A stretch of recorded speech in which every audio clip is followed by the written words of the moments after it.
18-ാം നൂറ്റാണ്ടിന്റെ അവസാനം ദക്ഷിണാഫ്രിക്കയിലെ പുൽമേടുകളിൽ ഒരു കൊടുങ്കാറ്റ് രൂപപ്പെടുകയായിരുന്നു. വിധി തള്ളിക്കളഞ്ഞ ഒരു കുട്ടി പിന്നീട് ഭൂഖണ്ഡത്തെ വിറപ്പിച്ച ഒരു സാമ്രാജ്യത്തിന്റെ അധിപനായി. അയാൾ ഷാക്ക സുലു. ചരിത്രം കണ്ട ഏറ്റവും ക്രൂരനും എന്നാൽ ഏറ്റവും മികച്ചതുമായ യുദ്ധതന്ത്രജ്ഞൻ. ഒരു അവിഹിത ബന്ധത്തിൽ ജനിച്ചുവെന്ന കാരണത്താൽ സ്വന്തം ഗോത്രത്തിൽ നിന്ന് ആട്ടിയോടിക്കപ്പെട്ടവനായിരുന്നു ഷാക്ക. അപമാനവും പട്ടിണിയും നിറഞ്ഞ ബാല്യം. എന്നാൽ ആ പക അവരെ ഒരു പോരാളിയാക്കി. ഡിങ്കിസ്വായോ എന്ന രാജാവിന്റെ കീഴിൽ വെറുമൊരു പടയാളിയായി തുടങ്ങിയ ഷാക്ക തന്റെ ബുദ്ധിശക്തി കൊണ്ട് സൈന്യത്തിന്റെ തലപ്പത്തെത്തി. 1816-ൽ തന്റെ പിതാവിന്റെ മരണശേഷം ഷാക്ക ചെറിയൊരു ഗോത്രമായിരുന്ന സുലുവിനെ ഏറ്റെടുത്തു. അവിടെ നിന്നാണ് ആഫ്രിക്കയുടെ ചരിത്രം മാറുന്നത്. ഷാക്ക വെറുമൊരു പോരാളിയായിരുന്നില്ല, ഒരു സൈനിക പ്രതിഭയായിരുന്നു.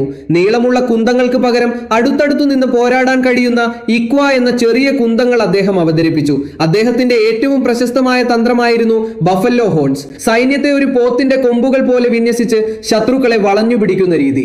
ഈ തന്ത്രത്തിലൂടെ എതിരാളികളെ ഒന്നൊന്നായി അദ്ദേഹം നിലം പരിശാക്കി. ചിതറിക്കിടന്ന ഗോത്രങ്ങളെ ഒന്നിപ്പിച്ച് ഒരു വമ്പൻ സുലു സാമ്രാജ്യം അദ്ദേഹം കെട്ടിപ്പടുത്തു. ഷാക്കയുടെ വളർച്ച കേവലം യുദ്ധമായിരുന്നില്ല, അതൊരു രാഷ്ട്രീയ വിപ്ലവമായിരുന്നു.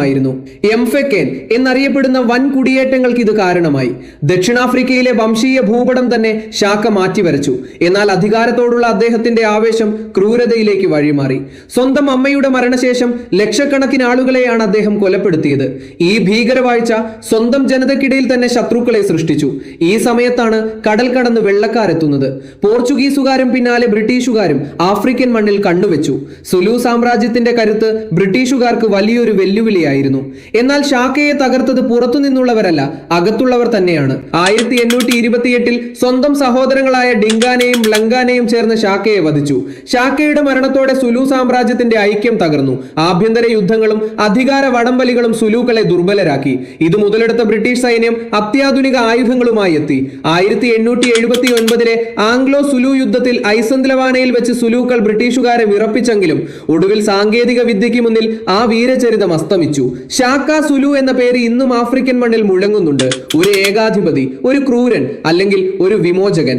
ചരിത്രം അദ്ദേഹത്തെ പല രീതിയിൽ വിളിക്കാം, പക്ഷെ ഒന്ന് ഉറപ്പാണ്, ആഫ്രിക്കൻ കരുത്തിന്റെ ആൾരൂപമായി ഷാക്ക സുലു എന്നേക്കും ഓർമ്മിക്കപ്പെടും.